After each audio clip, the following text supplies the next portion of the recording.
இப்போல்லாம் கோர்ட்டில் கேஸ் நடக்கும்போது வக்கீலுங்க வாதாடுவாங்க, உச்சபட்ச தண்டனை அதிகபட்ச தண்டனை கொடுங்கன்னு ஜட்ஜுக்கிட்ட.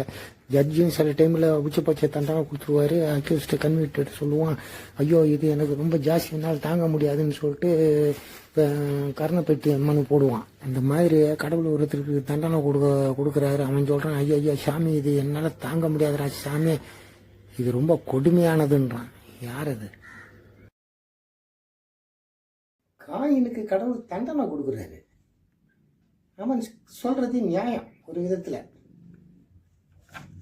அவன் சொல்றான், ஆதி அவன் 5:13 அவன் சொல்றான், நீர் எனக்கு இட்ட தண்டனை என்னால் சகிக்க முடியாதுன்றான். அது நியாயம், தண்டனை கொடுக்குறாரு கடவுள்.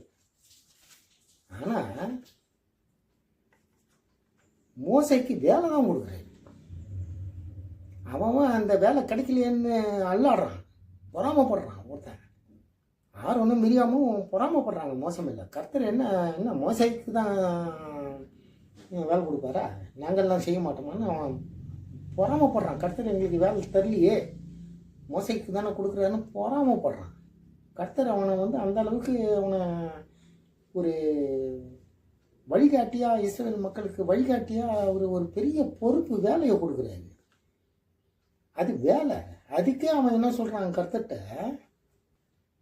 என்னாகும் 1:14 அவன் சொல்றான், இவர்கள் எல்லோருடைய பாரத்தையும் என் மேல் சுமத்தினது என்ன, உன் கண்களில் எனக்கு கிருபை கிடைக்காமல் போனது என்ன, இந்த ஜனங்களை எல்லாம் நானா பெற்றேன், நான் கர்ப்பம் தெரித்தேனோ.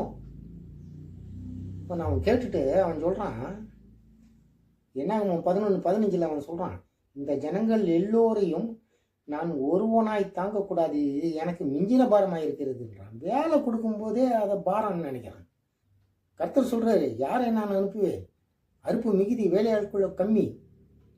அவர் சொல்லும் போதே சொல்றான், ஏசாயா என்ன அனுப்புவோன்றான். அவன் காத்துட்டு இருக்கான், கடவுள் நம்மளுக்கு ஏதாவது வேலை கொடுக்க மாட்டாரான்ட்டு. இவன் என்னன்னா புலம்புறான்.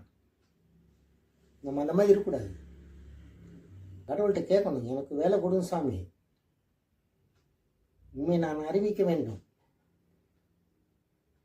உண்மை நான் பிரஜாதாரிக்கு தெரிவிக்க வேண்டும், எனக்கு வேலை கொடுன்னு நம்ம அவரை விரும்பி கேட்டோன்னா அவர் நம்மளை உபயோகப்படுத்துவார், வல்லமையாக உபயோகப்படுத்துவார்.